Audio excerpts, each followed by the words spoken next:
አቶ ፍሬም ባለን ሰዓት ልክ እንግዲህ ዋናዎቹን አንስተን ያንተን ምልከታ ለማግኘት እንሞክራለን። እንዴት እየተከታተልከው ነው? ከኢኮኖሚው፣ ከፖለቲካው፣ ከማህበራዊ ጉዳዮች በአጠቃላይ ብዙ ለውጦችን እያየን እንገኛለን። የብልጽግና ባለስልጣናት በስተው በቴሌቪዥን መስኮት እየታዩ ይገኛሉ። የኮይሻ ወግ፣ የሶፉመር ወግ፣ የአባይዳር ወግ፣ የብዙ ነገር ወጎችን ባለስልጣናቱ እየቀረቡ አብይ አህመድን የሚያመሰግኑበት የሚያወድሱበት አብይ ባይኖር ኑሮ ለውጥ አይመጣም፣ አብይ ዝሆን እንድናያደረገን ሁሉ የሚሉ ባለስልጣናት በቴሌቪዥን መስኮት ቀርበው እየተናገሩ ይገኛሉ። እንደው አጠቃላይ የብልጽግና የሰሞኑን የፕሮፓጋንዳ አቅጣጫ እንዴት ተመለከትከው?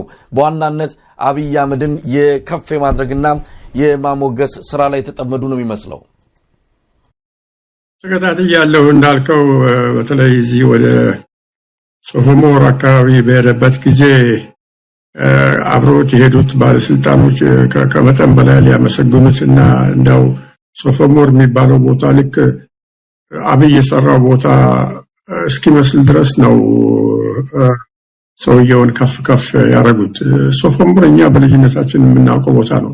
ሶፎሞር እግዚአብሔር ለኢትዮጵያ ከኢትዮጵያም ለባሌ አካባቢ በተፈጥሮ የተሰጠ ጸጋ ነው። በቃ ሶፎሞሩን መጠበቅና ማሳመር እንዳይቆሽሽ ማድረግና ይሄ አስደናቂ ነው ተብሎ የሚነገርለትን ተፈጥሮ ያጎናጸፈውን ግርማ መጠበቅ ነው እንጂ የሚያስፈልገው ሶፎሞር ላይ እኮ ሄደህ እንደገና ልክ ጎንደር ላይ ቤተ መንግስቱን ኖራ ቀበተህ እንዳረከው የምታረገው ነገር አይደለም። ሶፎሞር በቃ አብይ ሶፎሞር ላይ ያደረገው ምንም ነገር ሶፎሞር is a gift።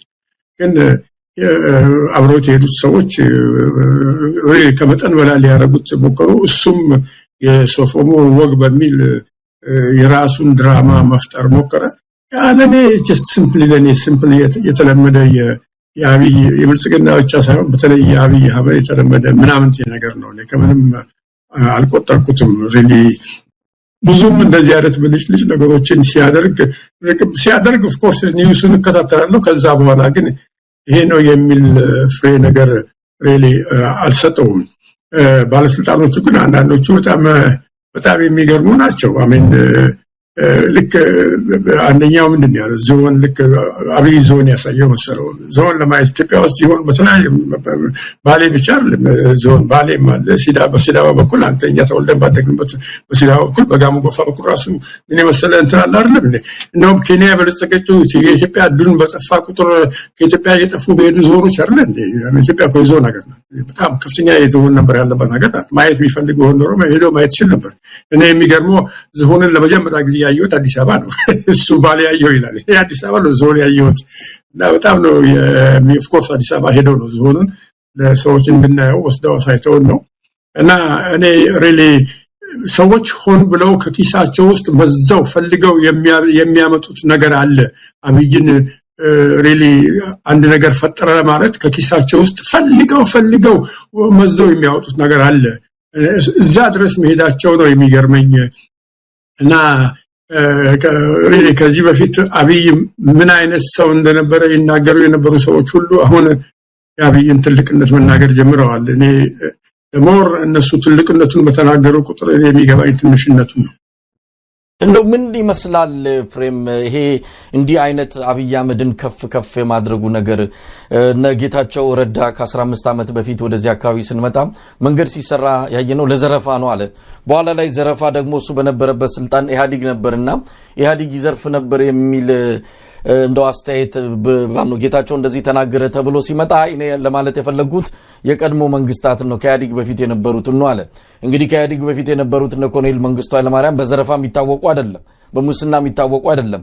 እንደዚህ አይነት መዝረክረክ ለምን አስፈለገ? እነ ጁነዲን ሳዶ፣ እነ ኩማ ደመቅሳ፣ ሌሎችም ባለስልጣናት እንግዲህ ትላንት ከእግራቸው ስር ድክ እያለ ያደገ ሰው ነው አብይ አህመድ። አሁንም ቢሆን በምንም እነሱ ሊስተካከል የሚችል አይደለም። አንድ አይነት ናቸው። ግን ደግሞ ከነሱ መሃል እሱ ከነሱ ያነሰ አቅምና ችሎታ ያለው እንደሆነ እያወቁ በዚህ ደረጃ መካብና ማንቆለጳጳስ ለምን ፈለጉ? ምን እንዳይሆን ነው? ወይስ እንደው የታየ ነገር አለ? አንድ ነገር መገንዘብ ያለብን ደረጃው ይለያያል። ኢንፋክት ደረጃው ብቻ ሳይሆን ወቅቱና ጊዜውም ይለያያል እንጂ ኢትዮጵያ ውስጥ እኮ መሪዎችን ማንቆለጳጳስ ሪሊ ይገርማል። እኔ ኮሎኔል መንግስቱ እኮ ያልተባለ ነገር የለም። ከቆራጡ መሪያችን ጋር ወደፊት፣ ከአርቆ አስተዋዩ መሪዎችን ጋር ወደፊት በቃ ሪሊ አካባቢ ያሉ ሰዎች መንግስቱን ለመካብ ከፍተኛ ደረጃ ሞክረዋል። ግን እንደገና በመንግስቱ ጊዜ ግን እንደፈለክ ብትል ሬዲዮ አያልፍም፣ ከቴሌቪዥን አያልፍም። እዛው አካባቢ ነው የሚቀረውና የሚሰማው ሰው ትንሽ ነው። በመለስ ዜናዊ ጊዜም እንደዚሁ ነው። ባለራዕዩ መሪ ኢትዮጵያን እንዲያደረገ አባይን የደፈረ ምንም ተባለለት ነገር የለም። አንባቢ ሰው በኢትዮጵያ ታሪክ በኢትዮጵያ የመሪዎች ታሪክ ውስጥ የመጀመሪያው ትልቁ አንባቢ ሰው ምን እያሉ የመለስን አዋቂነት ለመናገር እና ኃይለ ማርያም ደሳለኝ ጭምር ያልተናገሩት የእሳቸው ራዕይ ያልነበረ እንደ የሚለው ኃይለ ማርያም ደሳለኝ ስልጣን ላይ በነበረበት ጊዜ እንደዛው ነው። አሁን ግን አንደኛ ዘመኑ ተለውጧል። ሪሊ ትንሽ ነገር ሲነገር ይሄ የሚጎላበት መንገድ በከፍተኛ ደረጃ ጎልቶ ይነገራል። ሶሻል ሚዲያው አለ፣ ትዊተሩ አለ፣ ፌስቡክ አለ፣ በሬዲዮ የተባለው በዩቲዩብ የተለያየ ሚዲያ ሰው ማክሰስ አለው።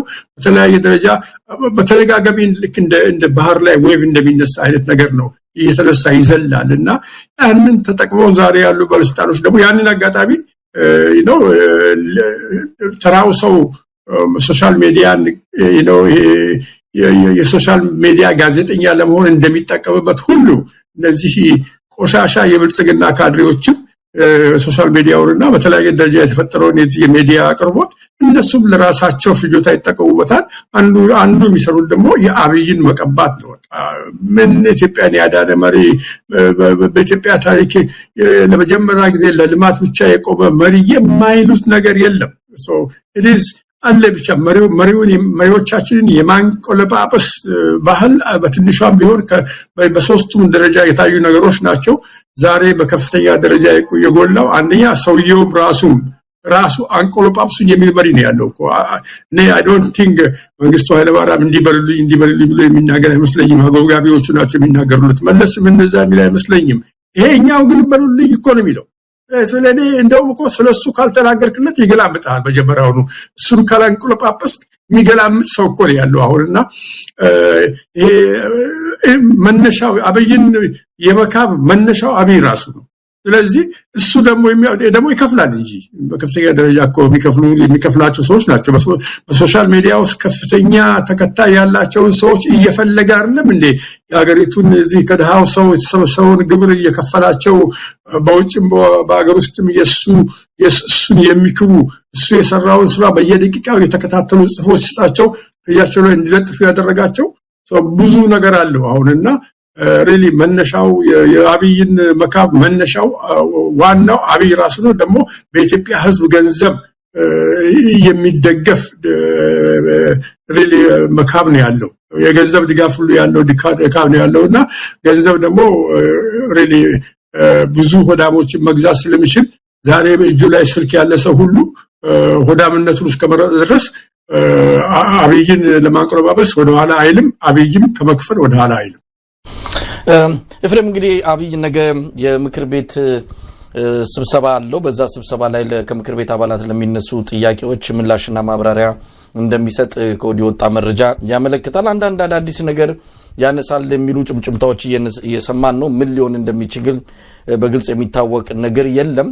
ከተለመደው አድገናል፣ በልጽገናል ምንድነው የኛ ተቃዋሚዎች ወይም ደግሞ እነዛ ጽንፈኞች የትም አይደርሱም አድቅቀናቸዋል ጨርሰናቸዋል ከሚሉ የተለመዱ ዲስኩሮች ያለፈ አዲስ ነገር ምን ሰማ አይመስለኝም። ግን ያን ከመሆኑ በፊት ከወዲሁ ብልጽግና መጠራረግ ጀምሯል። የተለያዩ የክልል ኃላፊዎችን ሹመኞችን እያስወገደን ያለው በተለይ አማራ ክልል ላይ 100% ማለት በሚቻል መልኩ ካቢኔው ፈርሷል። የተወሰኑት ሽግሽግ የተደረጉ እንዳለ ሰምተናል። ግን በአጠቃላይ ከአረጋ ከበደ ባሻገር ያሉት በሙሉ የአማራ ክልል ምስለኔ አስተዳደር ባለስልጣናት ከኃላፊነታቸው ተነስተው አዳዲስ መጥተዋል። በደቡብ ኢትዮጵያ ክልል እንደዚሁ ቀደም ሲል ማንስቻለሁ ወደ ቤታችሁ ሂዱ ነው የተባሉት። የመኪና ቁልፋቸውን የቢሮ ቁልፋቸውን ተረክበው ቤታችሁ ቁጭ በሉ የተባሉበት ሁኔታ እንዳለ ነው የሰማነው። ይሄ በተለያዩ ክልሎች ውስጥ እንደሚካሄድ በፌደራል ደረጃ እንደዚሁ ባለስልጣናትን የማባረርና የማሸጋሸግ ስራ በቀጣይ ብልጽግና ሊያከናውን እንደሆነ ሰምተናል። ምን ማለት ነው? በተለይ አማራ ክልል ላይ ብልጽግና በየጊዜው ይሾማል ይሽራል ግን መረጋጋት አልተቻለም አረጋ ከበደ መልቀቂያ ካስገባ በርካታ ጊዜ ሆኖታል አብይ አህመድ እስካሁን ከዛ ቦታ ላይ ያነሰው አልቻለም አማራ ክልል ላይ ፖለቲካዊ መዋቅሩ ፈርሷል በሌሎች አካባቢዎችም እንደዚሁ በማባረርና በማሸጋሸግ የተወሰነ ለውጥ አመጣለሁ ብሎ አስቧል ብልጽግና ይሄን እንዴት ታየዋለህ እኔ ነው 5 አመት ከምናምን ኢትዮጵያ በቆየሁባቸው ጊዜዎች ውስጥ ከብዙ የፌደራል መንግስት ባለስልጣኖችም ፌደራል መንግስት ውስጥ ከፍተኛ ቦታ ካላቸው ሰዎችም በክልል ደረጃም ከአንዳንድ ክልሎች ኃላፊነት ቦታ ከተቀመጡ ሰዎች ጋር የመገናኘት ቻንስ ነበረኝ አንዳንዴ አልፎ ከአንዳንዶቹ ጋር አሁንም ድረስ እንገናኛለን በክልልም በፌደራልም ደረጃ ካሉ ሰዎች ጋር ነው አንድ ማወቅ ያለብን ነገር በክልልም በፌደራልም ደረጃ ያሉ ብዙ ባለስልጣኖች ከአብይ አህመድ ጋር ናቸው ማለት እኮ አይደለም of course I mean ሌላ ሚንስ ህይወታቸውን ለመብራት ሌላ ነገር ስለሌላቸው የግድ ስራቸውን ይሰራሉ ግን really ከአብይ አህመድ ጋር አንድ መንገድ ላይ ያሉ አይደለም እነዚህ ሰዎች በሂደት በታወቁ ቁጥር አሁን አንተ ያልከው ነገር ነው የሚመጣባቸው አብይ ከሱ ጋር 100% ያልቆመን ሰው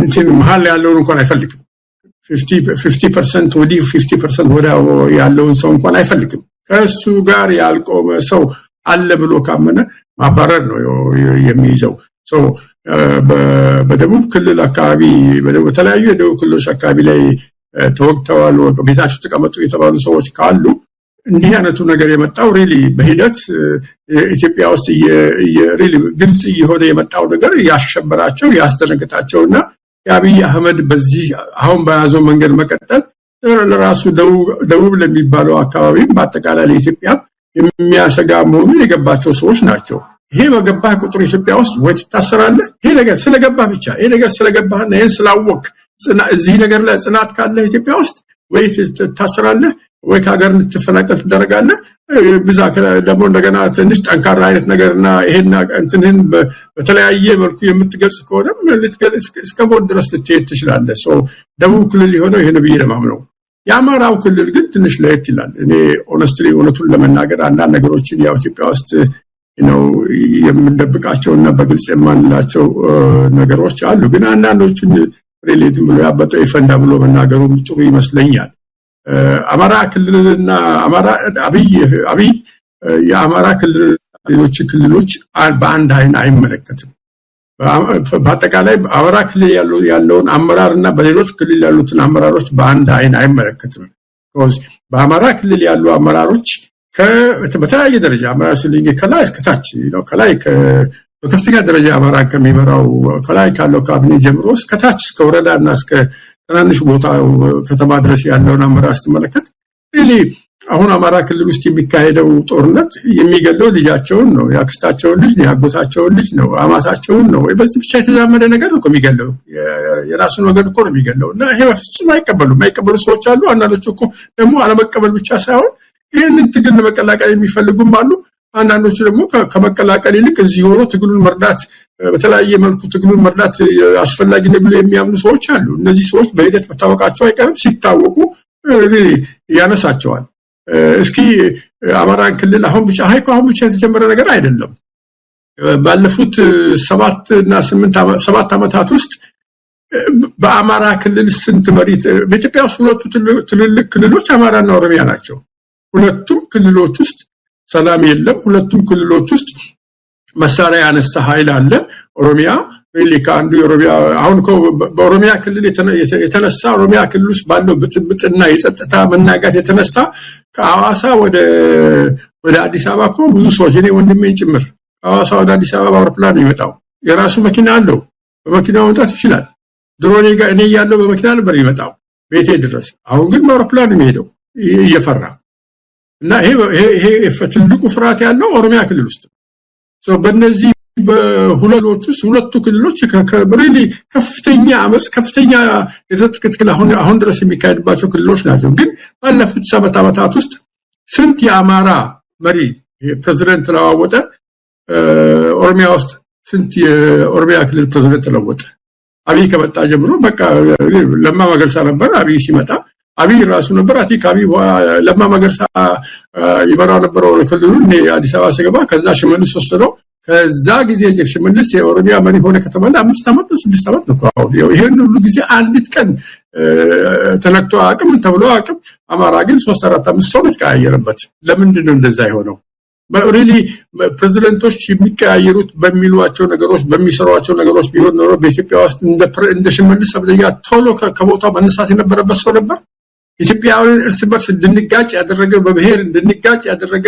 እንደ አንድ ሀገር ህዝብ እንዳንተያይ ያደረገ ክፉ ሰው ቢኖር ሽመልስ አብዲሳ ስንት ባለጌ ነገሮችን ተነጋግሯል በአደባባይ ይሄ ሰው ቁጭ ብሎ የአማራ ክልል መሪዎች ግን በየጊዜው ይነሳሉ ይሄ የሚያሳየን አብይ ለአማራና ለአማራ ክልልና ለአማራ አካባቢ ህዝብና ለኦሮሚያ ክልልና ለኦሮሚያ አካባቢ ህዝብ ያለው ስታንዳርድ አንድ አለመሆኑን ነው አቶ ኤፍሬም ምናልባት ነገ ምን ትጠብቃለህ ከአብይ አህመድ ንግግር የተለየ አገሪቱ የገባችበት ውጥንቅጥ አለ ብዙ ችግሮች አሉ እንዲህ አይነት ጠቅላይ ሚኒስትሩ የሚገኝባቸው መድረኮች እንግዲህ እንደ እውነቱና እንደ ትክክለኛው አሰራር ቢሆን ኖሮ የህዝብ ብዙ ችግሮች የህዝብ በጣም ብዙ ጥያቄዎች ይኖራሉና እነዚህ ጥያቄዎች ተነስተው ያው በስልጣን ላይ ያለው አገዛዝም ተገቢ የሆነና ለህዝብ ጥያቄ ምላሽ ናቸው ያላቸው ነገር እንዲያቀርብ ነው የሚጠበቀው ያንን ተጠብቃለህ ግን ነገ ወይስ የተለመደው ዲስኩር ነው ነገ ምን ሰማው አዲስ ነገር ካቀረበ ምናልባት መጠረጥሮ አምናው ሹር ግን እኔ መጠረጥረው እኔ ባለፉት 2-3 ወራት ኢትዮጵያ ውስጥ ካሉ ከተለያዩ ፓርቲዎች ጋር አንዳንድ ግንኙነት አደረግ ነበር እነሱም የሚያወጧቸውን መግለጫዎች እከታተል ነበር ብዙዎቹ የኢትዮጵያ ፓርቲዎች አብዛኛው ማለት በሚቻል መልኩ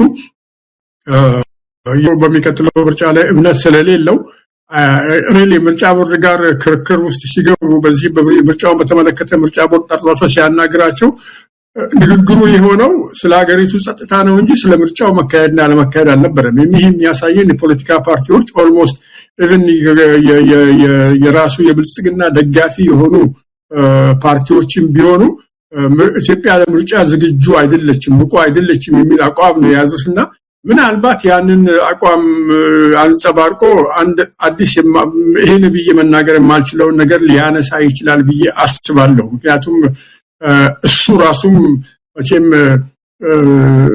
የ2018 ምርጫ ሲያስብ በአማራ ክልል የሚካሄደው ነገር በምርጫው ሰሞን እየከፋ ነው እንዲሄደው ያነሳ አይመጣም አሁን ፋኖ ባለፉት 6-7 ወራት እንዳየነው እንኳን ምርጫ መካሄድ አንድ ነገር አንድ ትልቅ ጉብኝት እንኳን አንድ ቦታ ይሆናል ሲባል እንዳይደረግ ያደረገ አይደል እንዴ ጉብኝት እንኳን እየከለከለ አይደለም እንዴ ምርጫማ እኮ የሚካሄደው ራሱ ፋኖ በሚዋጋባቸው አካባቢዎች እኮ ምርጫ እኮ በጎንደር ውስጥ ምርጫ ሲካሄድ ጎንደር ከተማ ውስጥ ብቻ ለሚሄደው ወደ በጎንደር በርቀት በሚገኙ በትናንሽ ወረዳዎች ውስጥ ሁሉ ምርጫ የሚደረገው እንዴት አድርጎ ነው ወደዛ ቦታ የምርጫ ኮረጆ የሚሄደው እንዴት አድርጎ ነው በነዛ ቦታዎች ላይ ምርጫ የሚቆጠረው እንዴት አድርጎ ነው ሰው በነዛ ወረዳዎች ውስጥ ምርጫ የሚመዘገበው እንዴት አድርጎ ነው ድምጹን ሊሰጥ የሚሄደው እነዚህ ሁሉ ነገሮች መታየት አለባቸውና አብይም ይሄ ሳይገባው የሚቀር አይመስለኝምና ምናልባት ምርጫውን በተመለከተ አንድ ነገር ይላል ብዬ አስባለሁ ከዚህ በተረፈ ግን ሌሎች ነገሮች ውስጥ የሚገባ ከሆነ ግን ያው የተለመደው የሚቀባባቸውን ነገር ቀብቶ ከማለፍ ሌላ ያው በኢኮኖሚ አድገናል አይቀርም መንግስት ለኢትዮጵያ ኢኮኖሚ እድገት ሊቆርጦ ለተነሳ መናገሩ አይቀርም እሱ ሁሉ ጊዜ ይሄ ህዝብን ማባባያ ነገር ነው ግን የኢትዮጵያ ህዝብ 1 ሚሊዮን ጊዜ በተከታታይ ኢኮኖሚ አድገናል ብለህ ብትነግረው ነው እኔ የምበላው እስካጣው ድረስ የትኛው ኢትዮጵያ ናት በኢኮኖሚ ያደገችው ይጠይቃል እንግዲህ አቶ ኤፍሬም ምናልባት ከሰሞኑ ጎላ ብለው ከተጠቀሱ ክስተቶች አንዱ የኤርትራና የኢትዮጵያ ጉዳይ ነው ወደ ጦርነት ያመራል የሚል የብዙዎች አስተያየት አሁን ጎልቶ እየተሰማ ይገኛል ዓለም አቀፍ ሚዲያዎችም ትኩረት ሰጥተው እንደዚሁ በጉዳዩ ላይ ትንታኔ ያቀርቡ ይገኛሉ የማይቀር ጦርነት ነው ብለው ድምዳሜ የሰጡት እንዳለ ሁሉ በሌላ በተቃራኒው የለም ጦርነቱ ሊካሄድ አይችልም አብይ አህመድ አሁን ባለው ሁኔታ ለጦርነት የሚሆን አቅም የለውም እንደዚሁ ያገር ውስጡን አጠቃላይ ቀውስ መከራውን ህዝቡ ያነሳለውን ከኑሮ ውድነት ጋር በተያያዘ ብዙ ነገሮች የህዝብ ጥያቄ አሉና እሱን ለማስቀየስና ለሌላ ትኩረት አቅጣጫው ወደ ሌላ ለማድረግ ካልሆነ በስተቀር ወደ ጦርነት ሊገባ የሚያስችል አቅምም ቁመናም የለውም ብለው የሚገልጹ አሉ ለማንኛውም ሰሞኑን በከፍተኛ አገዛዙ የወታደራዊ ባለስልጣናት ዘንድ እንደዚሁ ይሄ ቀረርቶና ሽለላው ሲሰማ ነው የሰነበተው ሜጀር ጀነራል ብርሃኑ ከዚህ አንፃር የሚጠቀሱ ናቸው ቀይ ባህር የኢትዮጵያ አንጡራ ሀብት ነው በሚል የገለጹበት ሁኔታ ነው ያለው እንደዚሁም የፊልድ ማርሻል ብርሃኑ ጁላ ተከታዩን ንግግር ነው ያደረጉት በ118ኛ የሰራዊቱ ቀን ላይ ተገኝተው የተናገሩት ይሄንን ይመስላል ኢትዮጵያ ሶስት ነገሮች ያስፈልጋታል አንደኛ ሰላም ሁለተኛ ልማት ሶስተኛ የባህር በር ኢትዮጵያ መዘጋት አይገባትም ህዝባችን አሁን 130 ሚሊዮን ነው በሚቀጥሉት 25 አመታት 200 ሚሊዮን ይሆናል እንዴት በ2 ሚሊዮን ማህበረሰብ ጥቅም የ200 ሚሊዮን ህዝብ ጥቅም ይዘጋል ፌር አይደለም ዓለም አቀፍ ህግ አይደለም ሎጂክም አይደለም በጣም አሳፋሪ ነው 30 አመት ተኝተናል አሁን ነቅተናል ጥያቄያችንን እንቀጥላለን ሰላምም ልማትም ባህር በርም እናሳካለን ባህር በር ላይ እንድንወጣ ያደረጉን ጠላቶች ለ60 አመት ለ70 አመት የሰሩ ጠላቶች አሁንም ስራቸውን ቀጥለዋል ከባህር በር እንድንወጣ ያደረጉን እነሱ ናቸው እኛ ተሳስተን ተባብረን ሊሆን ይችላል የኛ ልጆች ተሳስተው ትብብር አድርገው የባህር በር ጥቅም ያልገባቸው በወጣትነታችን ተቀስቅሰን አምነን እኩልነት መስሎን ትብብር አድርገን ሊሆን ይችላል ዋነኛው የአጀንዳ ባለቤት ኢትዮጵያን የባህር በር የማሳጣት አጀንዳ ባለቤት ግን ታሪካዊ ጠላት ነው አሁንም ቀጥሎበታል መከላከያ ሰራዊታችን እናጠናክራለን ልማታችን እናፋጥናለን ባህር በር እናገኛለን ኤፍሬም እንግዲህ ይሄ በሰሞኑ ከፊልድ ማርሻል ብርሃኑ ጁላ የተላለፈ መልእክት ነው ለምን እንደሆነ ፖለቲከኞቹ ወደ ኋላ ሆነው የሚሊተሪ ወይም ደግሞ የወታደራዊ አመራሮች ከፊት ሆነው ይሄንን ጉዳይ በከፍተኛ ደረጃ እየቀሰቀሱና መልእክቶችን እንደዚህ አይነት ጠብጫሪ ልንለው እንችላለን ምክንያቱም በዚህ ደረጃ ለዋላዊ ሀገር የሆነችን ኤርትራ መሆን እንኳን ካለበት የሚሆንበት መንገድ ካለሱ መፈለግ ሲገባው በእንደዚህ በኃይል በጉልበት የኔናት እኛ ያኔ ተሞኝተን ነበር አሁን እንመልሳታለን የሚል ይሄ ነገር በመከላከያ ሰራዊት በተደራጀ ሁኔታ በኪነት ቡድንም ተቋቁሞ ሰሞኑን አንድ የኪነት ቡድን የመከላከያ እንደዚሁ ግድቡን አሳክተናል አሁን ደግሞ ወደ ወደቡ ሄደን ወደቡን ወደኛ እናመጣለን የሚል በጣም ማናለብኝነትና እብሪት የተሞላበት የኪነ ጥበብ ዝግጅት ነው ያቀረቡትና ምን ማለት ይቻላል ፖለቲከኞቹ ወደ ኋላ ሚሊተሪ ወይም ደግሞ ወታደራዊ አመራሮቹ ከፊት ሆነው ጉዳዩን በሰፊው ይሄዱበት ይገኛሉ ኤፍሬም እኔ አንዱ መጀመሪያ በጣም የሚገርመኝ እነዚህ